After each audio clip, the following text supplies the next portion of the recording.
Hawkins की नाकामयाबी के कुछ साल बाद इंग्लैंड के राजा ने सर टॉमस रो को अपना राजदूत बनाया और भारत भेजा। जहांगीर को सर टॉमस रो भी भारत में व्यापार करने की सहूलियत के लिए तैयार नहीं कर पाया, लेकिन जहांगीर के बेटे खुर्रम को किसी तरह मनाने में वह कामयाब हो गया। खुर्रम तब सूरत का कामकाज संभालता था, इसीलिए उससे टॉमस रो ने इजाज़त हासिल कर ली कि अंग्रेज़ सूरत में व्यापार कर सकते हैं। पहले सूरत में व्यापार करने की इजाज़त खुर्रम ने दी, लेकिन जल्द ही सूरत के अलावा अहमदाबाद, भरौच और आगरा में भी अपनी व्यापारिक कोठियाँ व कारखाने बनाने की इजाज़त अंग्रेज़ों ने हासिल कर ली। बाद में जब यही खुर्रम शाहजहाँ के नाम से मुग़ल बादशाह बना, तब तो अंग्रेज़ की पूरी तरह बन आई। शाहजादी जहांआरा जब आग से बुरी तरह जल गई और देसी हकीम उसे ठीक नहीं कर पाया, तो एक अंग्रेज़ ने उसका इलाज किया। अंग्रेज़ी इलाज से शहजादी ठीक हो गई। शाहजहाँ बड़ा खुश हुआ और इसी खुशी में उसने अंग्रेज़ों को भारत व्यापार करने की कुछ ऐसी सुविधाएं दे डाली कि न अंग्रेज़ सिर्फ पूरे हिंदुस्तान में छा गए, बल्कि उनकी जड़ें भी यहाँ जम गई। अब उन्हें समूचे बंगाल में बिना टैक्स दिए, बिना टैक्स अदा किए व्यापार करने, वहाँ कोठियाँ बनाने और अंग्रेजी जहाज़ हुगली नदी तक लाने की इजाज़त मिल गई। इस तरह कुछ ही सालों के भीतर अंग्रेज़ गुजरात से लेकर बंगाल तक अपना जाल बिछाने में सफल हो गए। दूसरी तरफ पुर्तगाली जो अंग्रेज़ से पहले आए थे, उनका व्यापार क्षेत्र सिकुड़ता गया और वे सिर्फ बम्बई के इलाके में सीमित होकर रह गए।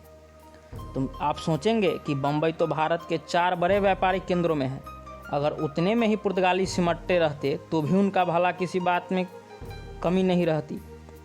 लेकिन तब तक ऐसी बात नहीं थी।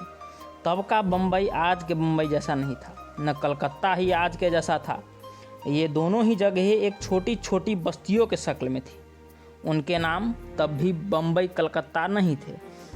उसी दौरान एक और बात हुआ यह कि अंग्रेज़ के देश इंग्लैंड के बादशाह का सन 1661 में विवाह हुआ।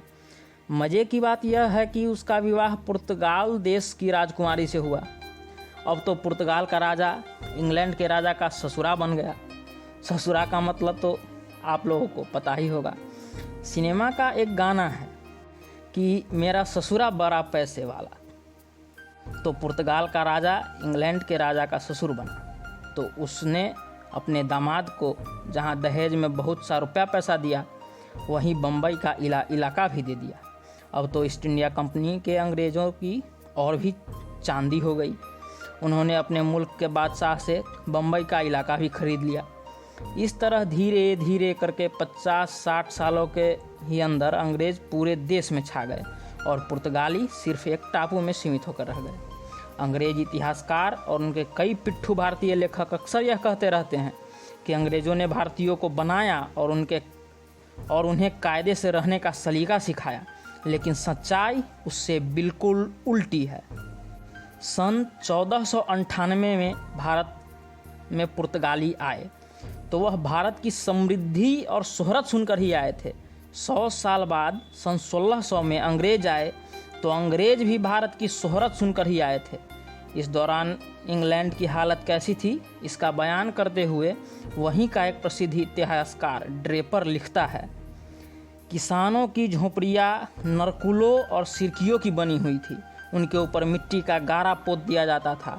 घर में घास जलाकर आग पैदा की जाती थी और धुएं के निकलने के लिए कोई जगह न होती थी। सड़कों पर झाड़ू फिरते रहते थे। माफ़ कीजिएगा, सड़कों पर डाकू फिरते रहते थे। नदियों पर समुद्री लुटेरे और लोगों के कपड़ों और बिस्तरों में जुएं। आमतौर पर लोगों की खुराक होती थी मटर, उड़द, जरे और दरख्तों की छालें। आबादी बहुत कम थी और महामारी व अन्न की कमी की वजह से और घटती रहती थी। शहर के लोगों की हालत भी गांव के लोगों से कुछ अच्छी न थी।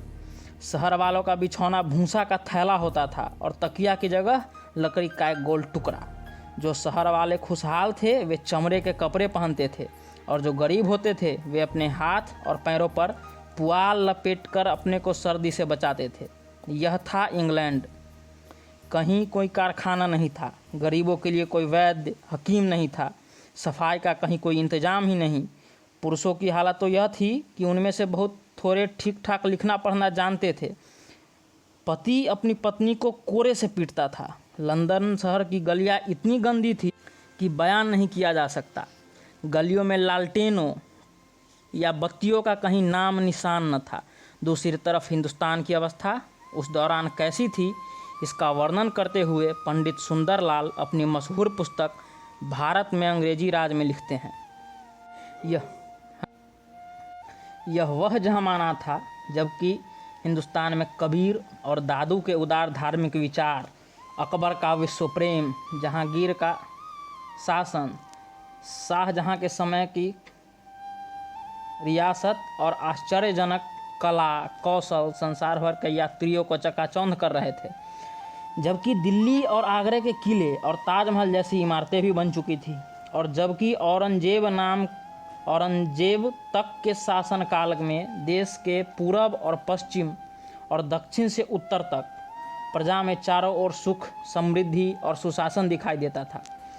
इसी सिलसिले में आगे पंडित सुंदरलाल कहते हैं, 18वीं सदी अर्थात सन 1700 के बाद के शुरू तक इंग्लिस्तान का जनसाधारण न केवल भयंकर दरिद्रता में ही डूबा हुआ था, वरन थोड़े से रईसों और जमींदारों को छोड़कर 90% इंग्लिस्तान के निवासियों की हालत उनके बातों और जरख खरीद गुलामों की हालत से बेहतर न थी। ऐसी दरिद्र कौम का भारत जैसे सभ्य और संपन्न देश के साथ सन 1600 में पहली बार संपर्क हुआ। लगभग 100 साल तक ये वहाँ सिर्फ व्यापार कर धन कमाते रहे। 1707 में जब औरंगजेब की मृत्यु हुई तब तक हिंदुस्तान के सभी समुद्री तटों पर अंग्रेज़ों का कब्जा हो चुका था। औरंगजेब के बाद दिल्ली में मुगल साम्राज्य की गद्दी हिलने लगी। सबसे जोरदार ही दक्षिण भारत की तरफ से आई। एक तरफ अगर मराठे दिल्ली की गद्दी पर कब्जा करना चाहते थे तो दूसरी तरफ मैसूर का हैदर अली और उसका बेटा टीपू भी अपनी तलवारों की चमक दिखा रहे थे। 1739 में फारस, आज का ईरान देश का नादिर शाह भी तलवारों की चमक दिखाने लगा और दिल्ली पर चढ़ बोला। उसने तो समूची दिल्ली में जो कत्लेआम मचाया उसका जिक्र सुनकर आज भी रोंगटे खड़े हो जाते हैं। तमाम धन दौलत वह यहाँ से लूट कर ले गए। यही नहीं, बादशाह शाहजहां ने अपने बैठक के लिए मोर की शक्ल का तख्ते ताऊस नामक जो इतिहास प्रसिद्ध सिंहासन बनवाया था, उसे भी वह अपने साथ फारस देश उठा कर ले गया। उस सिंहासन में कोहिनूर नामक जो सबसे कीमती हीरा लगा था वह भी हमारे देश से चला गया। तब से आज तक हम और हमारा देश उस हीरे को याद करता है, अपने दिलों में सहेजे हुए है और वह हीरा ईरान के रास्ते इंग्लैंड पहुंच गया। वहां उसे विक्टोरिया के ताज में लगाया गया। तब से हमारा कोहिनूर इंग्लैंड में ही है। इधर दिल्ली की गद्दी हिल रही थी, उधर अंग्रेज़ों को भी एक तगड़ी टक्कर का सामना करना पड़ रहा था। पिछले 100 सालों के दौरान अंग्रेज़ों ने पुर्तगालियों और डचों को तो हिंदुस्तान से खदेड़ बाहर किया था। अब एक तीसरी विदेशी ताकत उनके सामने थी।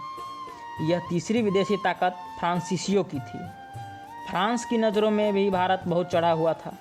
1664 में ही उन्होंने भी ईस्ट इंडिया कंपनी बना ली थी, लेकिन 1751 में दक्षिण भारत के अरकाट नामक स्थान में अंग्रेजी ने फ्रांसीसियों को पीछे खदेड़ा और अरकाट पर कब्जा कर लिया।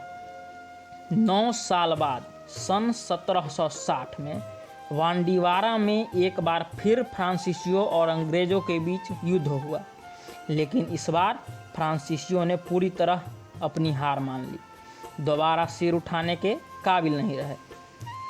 फ्रांस के अपने विदेश प्रतिद्वंदियों को समाप्त करने से पहले सन 1757 में बंगाल की धरती पर एक ऐसा गुल भी अंग्रेज़ों ने खिलाया था जिसे हिंदुस्तान के लोगों और हिंदुस्तान का इतिहास कभी नहीं भूल सकता। इतिहास में उसका जिक्र प्लासी के युद्ध के नाम से आता है। आप पूछेंगे प्लासी कहाँ है? वहाँ अंग्रेज़ों का युद्ध किसके साथ हुआ? तो सुनिए, यह तो बताया ही जा चुका है कि गुजरात और बम्बई से लेकर बंगाल तक समूचे मुल्क में तब तक अंग्रेज़ अपना जाल बिछा चुके थे। लेकिन ध्यान रखने की बात यह है कि उन्होंने अपनी ईस्ट इंडिया कंपनी का सदर मुकाम यानी कि मुख्य केंद्र बंगाल में था, कलकत्ता में बनाया हुआ था। कलकत्ता में बैठकर वे गुप्त और प्रकट रूप से बंगाल की हुकूमत में दखलंदाजी करते रहते थे। उस समय बंगाल, बिहार और उड़ीसा का सूबेदार अली वर्दी खां था। वह अंग्रेज़ों की सारी धूर्तताओं को अच्छी तरह समझता था, इसलिए जब तक वह रहा तब तक अंग्रेज़ों की बहुत ज़्यादा धाक बंगाल में नहीं जम पाई। लेकिन 1756 में सूबेदार अली वर्दी खां की मृत्यु हो गई। तब तक उसकी बेटी का बेटा सिराजुद्दौला उसकी जगह हुकूमत में आया। चूँकि अली वर्दी खां ने दिल्ली की मुग़ल सल्तनत को, जो कि अब काफ़ी कमज़ोर हो गई थी, सालाना मालगुजारी भेजना बंद कर दिया था, इसलिए सिराजुद्दौला बंगाल का नवाब कहलाया। सिराजुद्दौला के नाम से भी उसके नाना ने अंग्रेज़ों की तरफ से सावधान कर दिया था, इसलिए 24 साल के युवा सिराजुद्दौला ने नवाब बनते ही कलकत्ते की ईस्ट इंडिया कंपनी को हुक्म दिया कि वह कलकत्ते के किले को तोड़ दे और शासन में दखलंदाजी बंद करे। तब बंगाल की राजधानी कलकत्ता के बजाय मुर्शिदाबाद थी। नवाब सिराजुद्दौला की गद्दी नहीं थी। कलकत्ता सिर्फ एक व्यापार का केंद्र था। वहाँ चूँकि मुग़लों को फुसलाकर अंग्रेज़ों ने किला बना लिया था, इसलिए उसका शासन भी कंपनी देखती थी। जिस समय सिराजुद्दौला ने अपनी कंपनी को फरमान भेजा, उस समय कलकत्ता पर ड्रेक नामक अंग्रेज़ों का हुक्म चलता था। कंपनी ने जब नवाब का हुक्म नहीं माना तो नवाब ने कलकत्ता पर चढ़ाई कर दी।